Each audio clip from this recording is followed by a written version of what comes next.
that they bring. Ehabamin and Mitchell Jr. just bringing that quality for the Egyptian champions. But on the other side, 5 for 15 for FUS Rabat. They've been trying to knock on that door. Sometimes they're struggling, but the shot selection has also been really the problem here for them.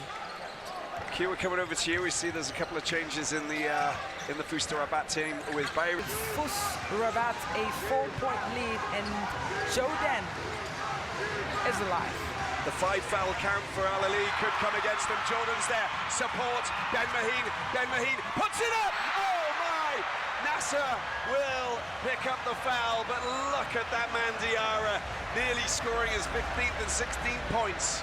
Aliou Diarra has been looking for that moment, and the setup was quite perfect, but Jordan getting the steal and Sofiane trying to set him up, but unfortunately there's too many hands in there. Nasser bringing up the contact.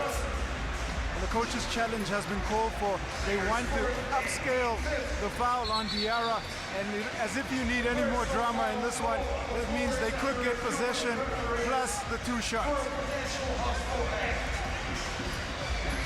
Well, look, with a 4-point lead, and we go and check this. This is going to be Coach Julbe and his players to try and, you know, hope that it doesn't get an upscale, because, well, that could prove to be complicated scenario then for Ahly.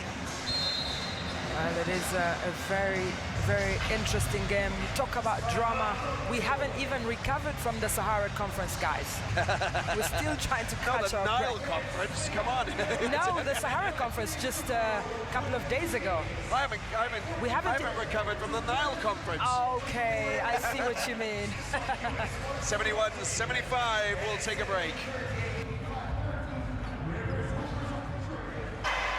Well, we've got a game on our hands, haven't we? 71-75, a final 4:43 in the 4th quarter, and Ahly, well, they've gone from being ahead to being behind now. Yeah, looking at FUS Rabat, they've been consistent. They've tried to stay in this game. They know that they're coming up against the defending champions, Al-Ahly, but respect is earned. And FUS Rabat just continuing to dig through their teamwork, pass that ball around and set up Aliou Diarra, but sharing responsibilities. Kendrick Brown just doing a lot of the work. 19 points for him, 4 assists. Aliou Diarra targeting a double-double there, 14 points, and he's 2 rebounds away from that. But on the other side, Lions with 18 points, 4 assists. Patrick Gardner, 12 points, and they are off the floor. The fact that Mitchell Jr. is, of course, that Mitchell Jr. has been off the floor for a while has really hurt them quite badly, I think. Q, did you pick up anything from the timeouts? Well, first, the foul will not be upgraded. It will be a common foul, so the referees have reviewed it. I don't think it was utilized as a coach's challenge. There was a lot of communication around that between the referees and the coaches, but it'll stay the same, so it'll just be 2 shots for Aliou Diarra. And that was the primary focus just from the coaches, to make sure that they try and get the call the right way so they could pick up possession. Diarra, here he is. He's got 14 points. He's looking to extend that now from the free throw line, and that's a good shot. Got his last 3. He'll get another chance, of course, following that foul. Yeah, he looks calmer taking these particular free throws, and it just tells you the importance of what it means if he can score. But it is a 5-point game as the Moroccan champions continue to have a lead here. Picked up by Lions. Lions into the hands of Amin. Still, oh, it's just been intercepted and taken by Diarra. FUS Rabat are looking very meticulous and very much. He turns everything into magic. When he comes on, he scores. Well, FUS Rabat have established a relationship with the rim in this last quarter. They've been impeccable, and everything they throw in the air is landing, and it's working. It's putting pressure on Al-Ahly, and now we have a 9-point game. Listen, Q, that's a difficult shot, isn't it? He's aiming for the glass, and it's at an angle Wow. Usher spoke about it, and quite literally everything that they put up is going in. 22 points in this third quarter is what the FUS Rabat offense has been able to produce. And right now, Ahly, they look like they're on the ropes. There's still an eternity. 3:30 is still a lot of time. And we know that basketball is a game of runs. It really is going to be about what they are able to do out of this timeout and see if they can't change the momentum in this one. There's only one player, you know, who hasn't scored, who's been on the floor, and that is Azuka. He's only spent a couple of minutes, but everybody else has actually scored. And, you know, that just gives you an idea that this is a very good team performance with points coming off the bench as well. So FUS Rabat do have bench players, and it's been proven tonight. It's been incredible. Coach El Bouzidi giving instructions to Azuga to really bring that defensive aspect here. They don't necessarily need him to be on the scoring side, but just able to match up. But you can see that Ahly, they want to run a couple of plays. 3 minutes, 30 seconds is a lot of time in the game of basketball. And now FUS Rabat are putting pressure on Ahly with a full court man press.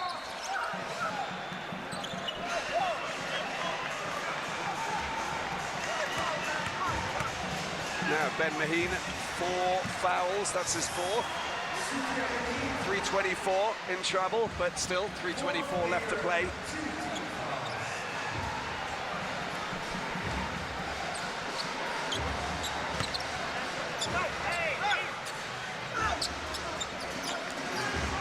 It's going to get physical. It's already been physical. It's going to get even more physical now, I get the impression. 3:20 to go, long-range shot. It's a big bucket attempt, but Jordan gets it. Little tip, a chance. Ben Maheen leaves it, waits. Bayeri gives it to Jordan. Jordan floats one up. Oh, my! That is almighty Diarra demolition job again! Aliou Diarra, incredible. Looking at the timing, he was waiting for that pass from Jordan, but look at the replay here. Jordan trying to penetrate into the bucket, but the floater right above Gardner, actually right above Orabi. He had one on him, and that is amazing. Look at the replay there. Orabi tried to establish contact, but he was too late and way out of vision for Aliou Diarra. Well, there's been a little bit of interference, I think, and hence the reason why we've gone up the other end, Q. Nope, technical foul. Lifting yourself, well, Duncan, we've seen this foul call. There's a little bit of showmanship on the rim, and Aliou Diarra picks up a tick, so he'll go to 4 fouls, and it allows Ahly just to get a shot in, and I mean, goes and converts. It's not going to stop it being quite an extraordinary basket, is it? Well, at least it will still look good on the Instagram reel. It only works if you win, right?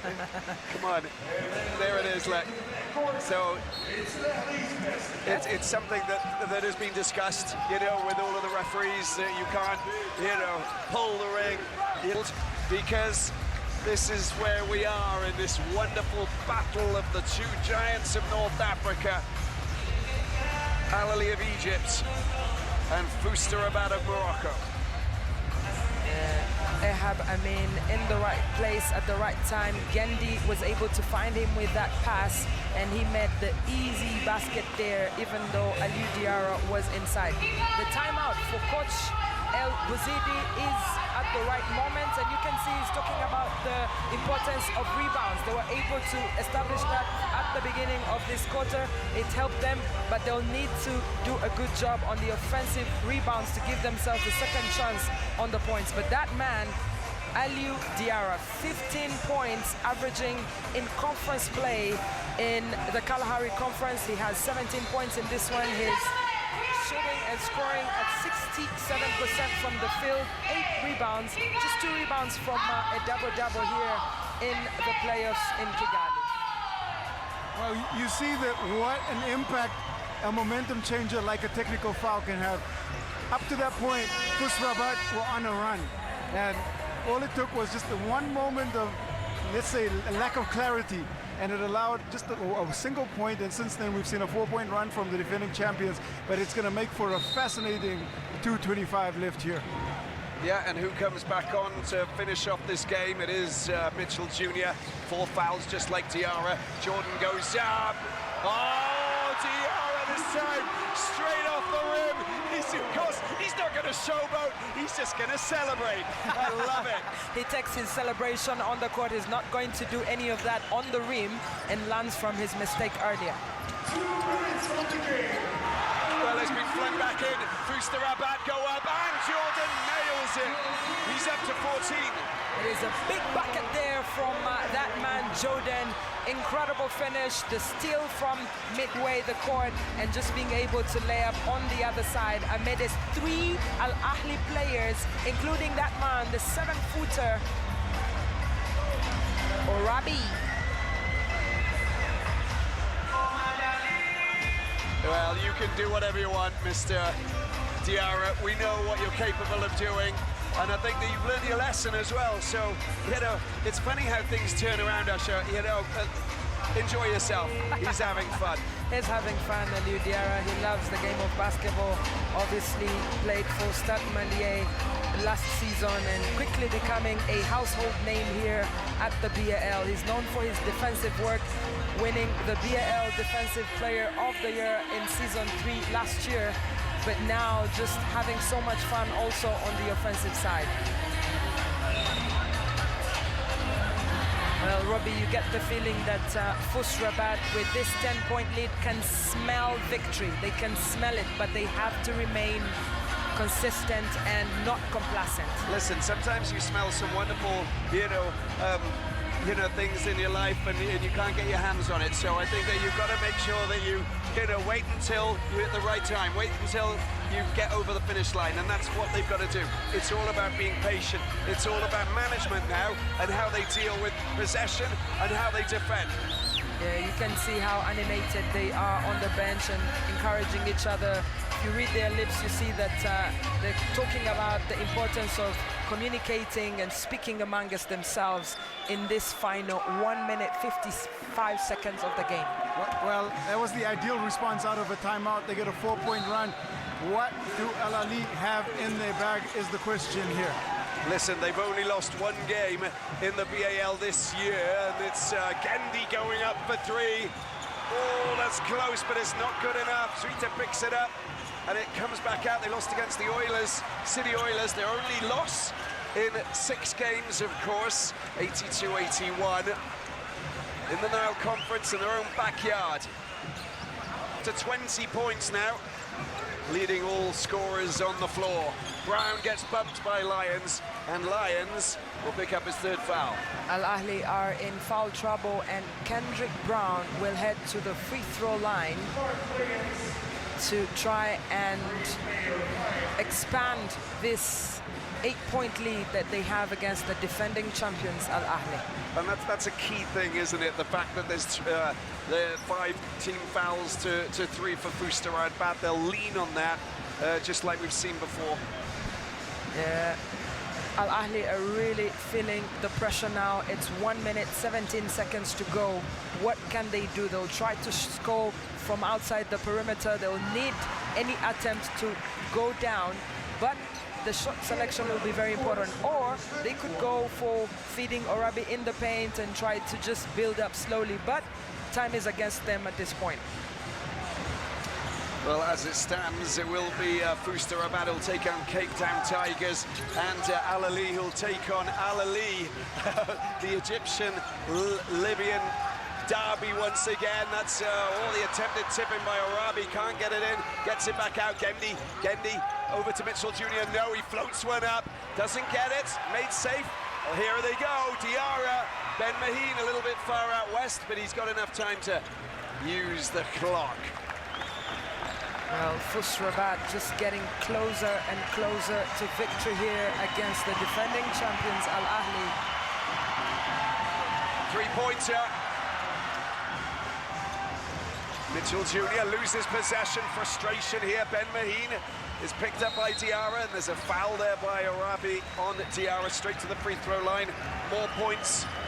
And look, you can see the bench, the body language tells it all. You can see Saïd El Bouzidi, they think that that's enough. It should be enough, of course, because look at the scoreline. Look how many seconds we got on the clock, and look where they are. It is 28.8 seconds on the clock. Aliou Diarra with yet another trip to the charity line. And he's trying to relax and get into best mode. The first one goes in. You can see the reaction there from the Al Ahly players, frustration. They tried to stay alive in this game, but FUS Rabat really have looked almost perfect in this fourth quarter. Well, there's a line violation from Amin. He's going to take that shot again, and so everything is just working in their favor, and that's the scenario. It is the scenario. Sometimes you need a bit of luck in the game, and FUS Rabat have worked so hard for that, and they deserve that. Listen, 78-8. Incredible performance here from the Moroccan champions, playing at the playoffs for the very first time and being able to defeat Al Ahly.